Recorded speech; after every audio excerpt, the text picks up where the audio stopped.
क्योंकि अविश्वास योग्यता और व्यभिचार परमेश्वर की दृष्टि में लिखा इतना घृणित है कि पूरी बाइबल इसके खिलाफ है। व्यभिचार गंदी पिक्चर्स को देखना, गंदी वीडियोस को देखना, मन में गंदे विचारों को पालना, उन्हें सोचना और उनमें आगे बढ़ना। आदमी का आदमी के साथ गलत संबंध, औरत का औरत के साथ गलत संबंध। व्यभिचार इतना गंभीर पाप है कि परमेश्वर के वचन का यह अनादर करने के बराबर है।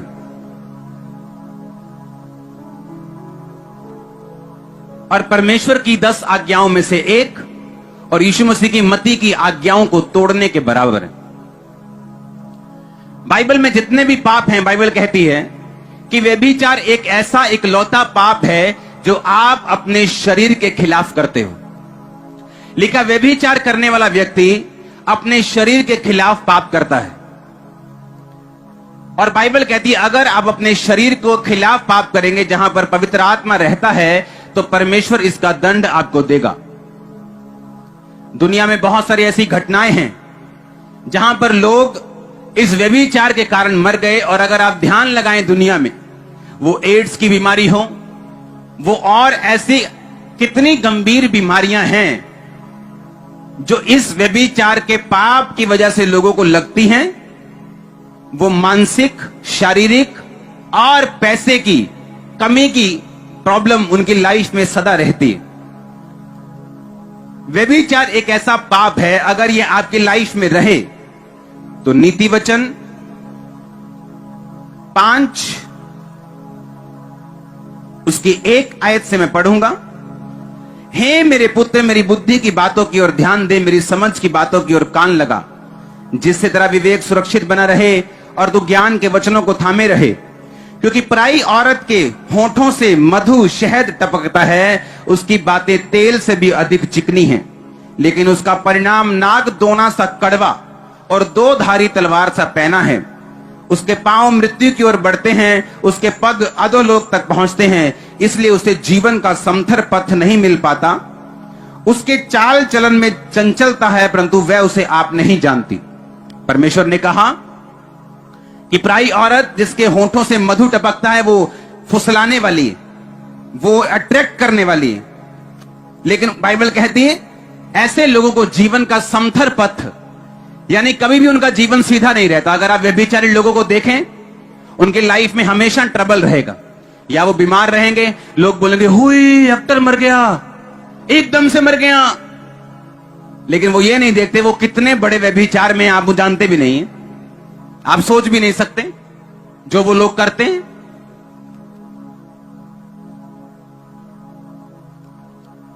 उसने लिखा कि उसे जीवन का समथर पथ नहीं मिल पाता। फिर बंदे सोचते हैं यार डोले शोले तो बहुत थे यार, ऐसा कैसे बीमारी हो गई। लोग सोचते हैं यार बड़ा पैसे वाला है, इसको ये ऐसा क्यों हो गया। लेकिन बाइबल कहती जो व्यभिचार में है उनको जीवन का सीधा रास्ता कभी नहीं मिल पाता। वो अपने बिजनेस में कभी सेट नहीं होते, क्योंकि सीधा रास्ता बाइबल होने नहीं देती।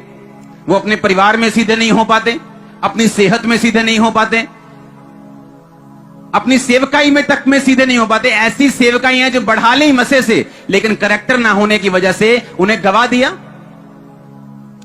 इस दुनिया में जब से दुनिया बनी है, जब से दुनिया बनी है, आज तक गॉड टीवी से बड़ा कोई क्रिश्चियन चैनल नहीं हुआ।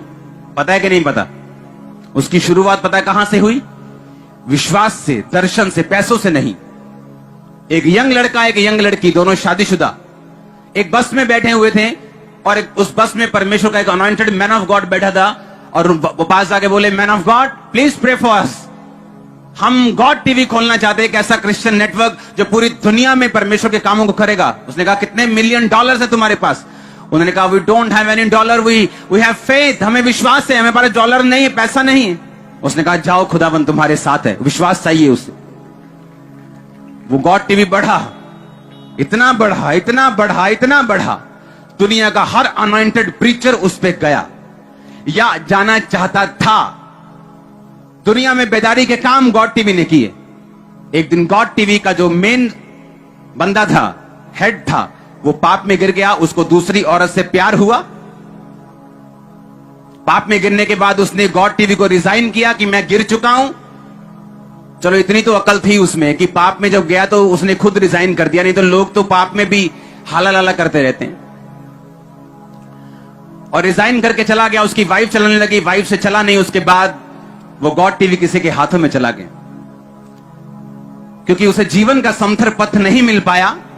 जैसे ही उसने परमेश्वर के वचन को तोड़ा, क्या परमेश्वर चाहते थे कि उसने इतनी मेहनत की, उसकी मेहनत खराब हो जाए? क्या चाहते हैं परमेश्वर ऐसा कि आप 10 साल चर्च आए, मसा कमाएं, सामर्थ कमाएं, इज्जत कमाएं और एक पाप में अपना सारा कुछ गवा दें? परमेश्वर तो ऐसा नहीं चाहते, लेकिन शैतान ऐसा चाहता है, क्योंकि शुरू से उसे मेहनत को व्यर्थ करने का एक लालसा है उसके अंदर।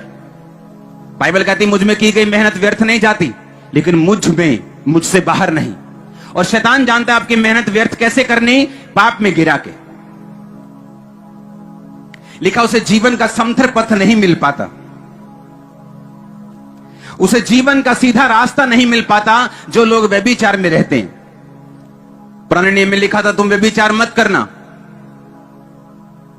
अगर आप उसको ध्यान से पढ़ें पूरी आयत को, तो उसमें लिखा हुआ है अपनी फूफी के साथ मत सोना, अपनी परजाई, पंजाबी के हिंदी में क्या बोलते हैं, भाभी, अपनी भाभी के साथ मत सोना, अपनी सौतेली बहन के साथ मत सोना, किसी स्त्री के सामने कुदृष्टि मत डालना, मन में उसके साथ व्यभिचार ना करना, गंदी पिक्चर, मन के गंदे विचार, वीडियोस, ये काम तू मत करना। आपको क्या लगता है परमेश्वर ने आपको बोर करने के लिए ऐसा बोला?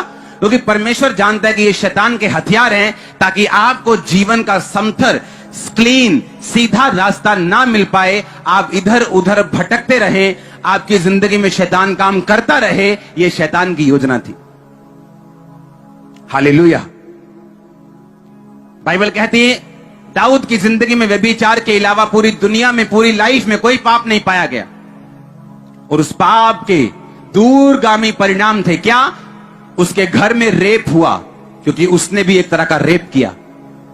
उसके घर में तलवार चली, क्योंकि उसने बेतशेबा के पति को तलवार से मारकर उसे अपना कर लिया। नातान नबी आके बोलता है दाऊद, तेरे पास परमेश्वर कहता मैंने सब कुछ दिया और मैं और भी बहुत कुछ देने वाला था। व्यभिचार शैतान का एक हथियार था कि दाऊद की जिंदगी में इतना कुछ था, परमेश्वर कहता मैं अभी और भी देने वाला था। यानी परमेश्वर जब आपको चुनता है, अनएंडिंग ब्लेसिंग्स उसके दिल में आपके लिए रहती हैं। आप सोचते हैं अच्छा मेरे पास अब 100 एकड़ है, अच्छा मेरे पास अब 10 लाख लोग हैं। परमेश्वर कहता नहीं, तो शुरुआत है, मैं तो अभी बहुत कुछ देने वाला था, मैं तो अभी 1 करोड़ देने वाला था, मैं तो अभी तेरे को 5 करोड़ रूहें देने वाला था, ये तो अभी शुरुआत थी, मैं तो तेरे को और बड़ा बिजनेस देने वाला था, मैं तो तेरी चंगा करने वाला था। सोचो परमेश्वर आपसे क्या कहता होगा। और परमेश्वर ने कहा तूने बेतशेबा को अपना करके उसके पति को तलवार से मरवा दिया, इसलिए अब तेरे घर में भी तलवार चलेगी। और बाइबल कहती है उसके घर में तलवार चली, उसके अपने बेटे ने दूसरे सौतेले भाई को मार दिया, सौतेली बहन का रेप किया, और उस परिवार में खून हुए, और वो परिवार दाऊद के भी खिलाफ हुआ, फिर उसका खून हुआ, और ये खून चलता रहा, क्योंकि दाऊद ने व्यभिचार का पाप किया। उसे जीवन का समथर पथ नहीं मिला, माफी मांगने पर माफ कर दिया गया, लेकिन रास्ता सेम नहीं रहा। माफी मांगने पे मिल जाती, लेकिन अब रास्ता वो नहीं। जो आप सीधे रास्ते फगवाड़ा से लुधियाना जा रहे थे, अब आप सीधा नहीं जा पाएंगे, आपको होशियारपुर जाना पड़ेगा, गढ़शंकर जाना पड़ेगा, घूमना पड़ेगा, और फिर वहां आना पड़ेगा, क्योंकि ये आपने चुना, परमेश्वर ने नहीं। उसने कहा उसे जीवन का सीधा रास्ता नहीं मिल पाता जो लोग व्यभिचार करते हैं। हालेलुया। लिखा इसके परिणाम दूरगामी और गंभीर होते हैं। नीति वचन 6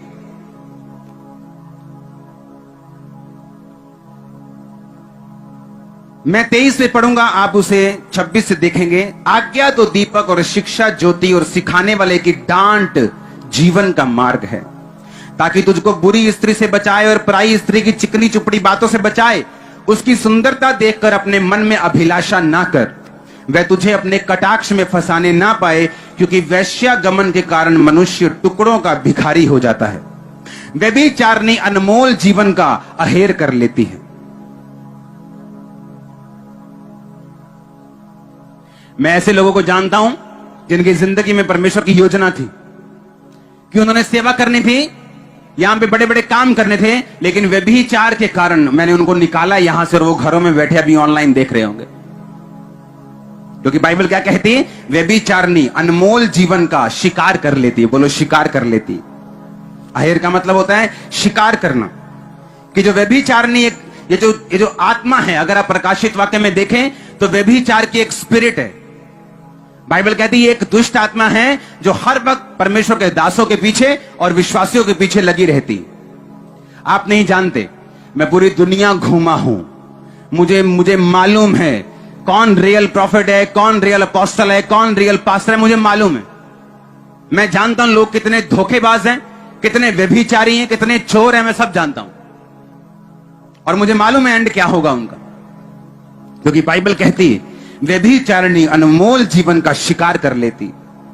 लिखा, क्या हो सकता है कोई अपने छाती पर आग रख ले और उसके कपड़े ना जले?